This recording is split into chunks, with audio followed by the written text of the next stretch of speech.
Ma femme c'est une bombe, une hécatombe. Quand elle passe dans ton monde, tous les gars tombent. Ma femme c'est de la cam, c'est de la coke en kilogrammes. Elle est au top du palmarès, elle a fait péter vos diagrammes. À côté les autres, elles ont des tronches de gorilles. Y'a les femmes et y'a la mienne, allégorie hors catégorie. C'est pas la peine d'essayer de la guédra. Elle en a rien à faire du vermicelle derrière ta guette-bras.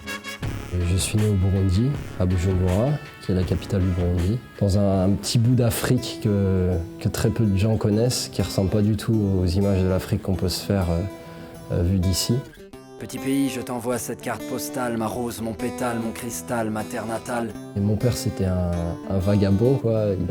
Il a fait le tour du monde très jeune, en vélo. Un jour, il est passé par le Burundi. Et il a rencontré ma mère, qui était une réfugiée rwandaise des premiers pogroms de 1959 au Rwanda. Petit bout d'Afrique, perché en altitude, je doute de mes amours, tu resteras ma certitude, réputation. Moi, je dis souvent que j'ai grandi à ciel ouvert. Toutes les vacances, on les passait dans la brousse, au bord du lac. C'était une permanente chasse au trésor, en fait. Souvent, je dis que c'est là que j'ai puisé le coffre-fort de mon inspiration. En 1993, tout bascule. 150 Français uniquement, donc des femmes et des enfants, ont quitté le Burundi dans la journée. C'est la guerre qui éclate dans tout le pays. En plus, en 1994, vient se rajouter le génocide des Tutsis au Rwanda. Et là, c'est littéralement toute la région des Grands Lacs qui s'embrase. Bujumbura devient une vraie fournaise. Du jour au lendemain, j'ai dû quitter mon pays, ma famille, mes amis, mes repères, pour être rapatrié en France. J'avais 13 ans. Mon arrivée en France, il y a bien longtemps. Depuis que je crois plus en l'ONU, depuis que je crois plus en l'OTAN. L'exil, c'est d'abord une rupture, et puis ensuite une difficile adaptation. J'ai eu l'impression pendant des années de vivre en France comme en transit. Et donc j'ai vraiment eu un besoin d'écrire pour m'expliquer les choses. Puis il y a eu Paris, maintenant je l'appelle Paname. La pollution, les épiciers berbères et leurs mauvaises bananes. Ici c'est grec, McDo, la pluie, le froid, les flaques d'eau. Métro, boulot, dodo, la place Vendôme et les clodos. Pour moi c'est ça, l'écriture, c'est essayer de s'expliquer les choses d'abord à soi et puis après au monde, et puis essayer de parler à la sensibilité des autres, quoi. Une grande école de commerce, un stage de fin d'études, il rêve de partir ailleurs pour aller faire fortune. La city, les lights, ce building en forme de cocoon. Après mes études, j'ai travaillé 2 ans à Londres. J'ai eu un boulot, on va dire, sérieux, avec une cravate, un bureau, des horaires. Parce que lui, au fond, il n'en veut pas de cette vie de bureau, de ce métro, boulot, dodo, juste pour payer ses impôts.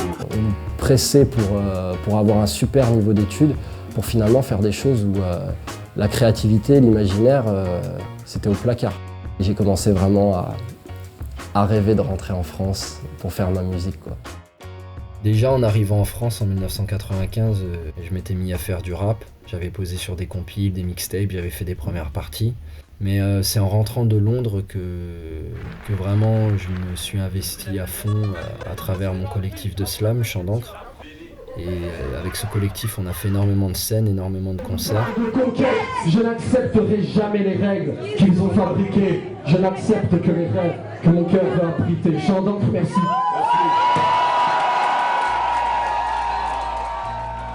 Et donc à l'intérieur de Chant d'encre, j'ai rencontré Suga, alors avec qui là je partageais vraiment tout, quoi. Non seulement le goût littéraire, la manière d'écrire, le goût dans le rap, vraiment alors me dire ah non, je vais faire quelque chose avec un type que voilà, je respecte trop la plume, le personnage, qui il est, comment il est. Voilà. Et c'est avec lui que j'ai créé le groupe Milk Coffee Sugar.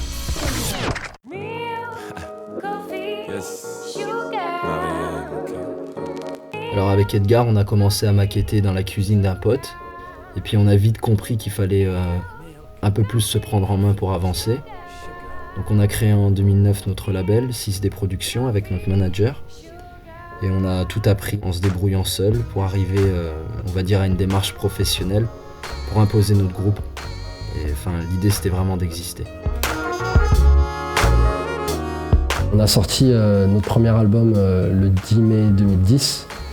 On a fait une tournée, on a fait pas mal de premières parties, dont Tumian de Volume, Vita Silent, Ben l'Oncle Soul, Blitzky Ambassador. Paria ou cité, Non, c'était pas prévu, mais Black le beat, c'est que le cas sur les failles de l'impromptu. Enfant de la télé, je suis qu'un fils de pute. Pourquoi écrire des chansons qui ne seront jamais des tubes? Je sais pas, c'est peut-être l'instinct pour mailler. Celui qui remplit pas le frigo et ne paye pas le loyer. Des petits boulots misérables et des rimes plein le cartable. Suga, c'est prévu que l'on Crèvera la dalle, mais peu importe mon pote, que l'on reste des cloportes, car au final c'est prévu, tout le monde sort par la même part. Oh, c'est prévu la fin du monde, le Big Bang, l'apocalypse en attendant vous dit. Mon album, c'est le fruit de 10 années de travail, parce que j'ai écrit le premier texte à France il y a plus de 10 ans. Et c'est à ce moment-là que je m'étais dit qu'il fallait que je fasse un album sous forme de chronique autobiographique, entre ici et là-bas, entre Afrique et France. Et ce qui était important, c'était de m'attaquer à moi, quoi. C'était la chose la plus difficile. Et comment tu fais une chanson avec des choses qui, toi, paraissent basiques dans ta vie de tous les jours, quoi. Je pars, ma vie est trop maussade. Je pars, j'ai laissé une feuille incrustée de mots sales. Je pars, laissez-moi donc ma douleur. Je pars pour un monde fait de lumière et de couleurs. Pour moi, c'est un album d'exil. C'est le point de départ. Et très rapidement, avec l'exil, s'installe le métissage avec ce que ça comporte de blanc, de noir, d'ici, d'ailleurs, de là-bas. Et voilà. Et tout l'album est construit là-dessus, sur l'ambivalence, sur deux pôles. En fait, il y a pratiquement aucun morceau où je suis pas entre deux. Mon métissage, c'est pas l'avenir de l'humanité. Mon métissage, c'est de la boue en vérité. Quand deux fleuves se rencontrent, ils n'en forment plus qu'un. Et par fusion, nos cultures deviennent indistinctes. Elles s'imbriquent et s'enclassent pour ne former qu'un bloc d'humanité. Moi, je voulais me mettre dans un... réfléchir à partir de Bujumbura pour la base de l'album. Et c'est pour ça que je suis allé vraiment maqueter à Bujumbura. Les odeurs, la musique de la ville, tout ça c'était important. Donc forcément, moi, j'avais vraiment envie d'entendre la rumba congolaise parce que c'était ça qu'on entendait quand j'étais petit. Bouge pour s'évader tous les week-ends au Ketugende. Après le couvre-feu, fais pas de gaffe, saute un peu le casse, le gars vient boire un café, local à local, fa local, remonte. Encore ce truc d'entre nous, quoi. Donc la musique africaine et puis le rap des années 90 que j'ai aimé, un rap plus live, plus acoustique. Et d'où la difficulté de faire un album qu'avec des musiciens. Il est né sous Jim Corbeau, surmontant les épreuves. Depuis que Betty Chabaz et Coretta Scott sont devenues veuves. Plus d'état, plus de social. Le DJ scratch sur l'abîme quand son frère graffiti bariole l'épiderme des villes. Guillaume Poncelet, c'est un arrangeur, réalisateur, compositeur, musicien. Il joue de la trompette à merveille, du piano à merveille. Il a vraiment pensé la musique de mon album. Avec moi, avec Suga qui était aussi avec nous pendant les séances de pré-production. C'est un ancien membre de l'Orchestre national de jazz. Il a joué avec Michel Jonas. Il a réalisé le premier album de Ben l'Oncle Soul. Et j'ai vraiment la chance de l'avoir eu sur cet album qui était quand même un album autoproduit où on a fait les choses tout seul, c'est-à-dire il y a eu une partie avec les musiciens où de toutes les manières on ne pouvait pas faire les choses à moitié, donc on a dû aller dans des vrais studios avec une bonne acoustique. Par contre, toutes les voix ont été faites à la maison avec des matelas au mur, à l'arrache. Les musiciens de l'extrême, et oui, ils installent en temps réel un studio. Voilà, parce que les gens ont vu des images avec des studios de 400 mètres carrés. Voilà, avec des cuivres, des machins, tu vois. En fait, la réalité, voilà. Cet album, on l'a vraiment porté à bout de bras avec mon petit label 6D Productions. D'abord avec ma manager, Touria, qui a géré toutes les parties délicates liées à une production. Avec Suga, qui a composé des titres, qui a apporté beaucoup d'idées. Et puis avec Nicolas Bosino, qui a fait tout le travail d'image. Alors sur cet album, il y a plusieurs collaborations. Il y a Tumi Molekan. Tumi, il est venu à Paris pendant l'été 2011. Et puis on l'a chopé entre deux concerts et on l'a vraiment fait travailler parce qu'il intervient plus que moi sur le morceau. Il est venu en studio et puis ensuite on est même allé tourner le clip dans la foulée. Donc il s'est vraiment investi sur ce morceau et puis sur ce projet.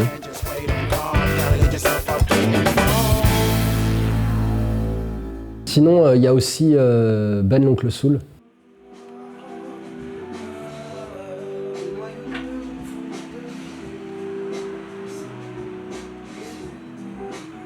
Je ne voyais pas qui d'autre j'allais appeler que Ben parce qu'effectivement, voilà, j'entendais sa voix sur cet instrument.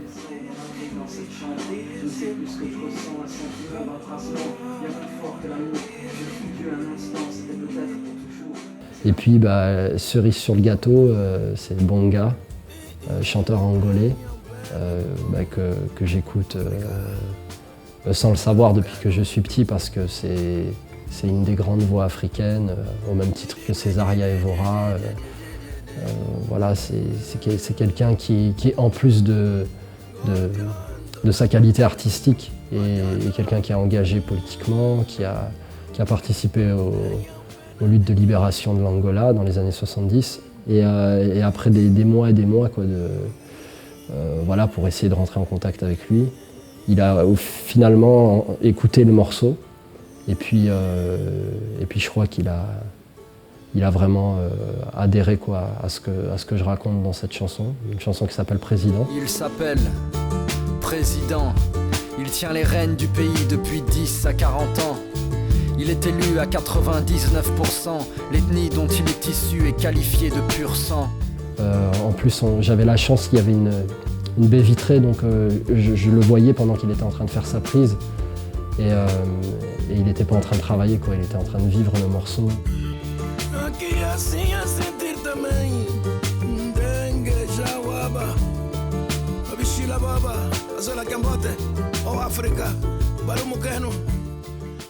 C'est un album de Saudade, je pense. La Saudade comme diraient les Cap-Verdiens, quoi. De Saudade en rap.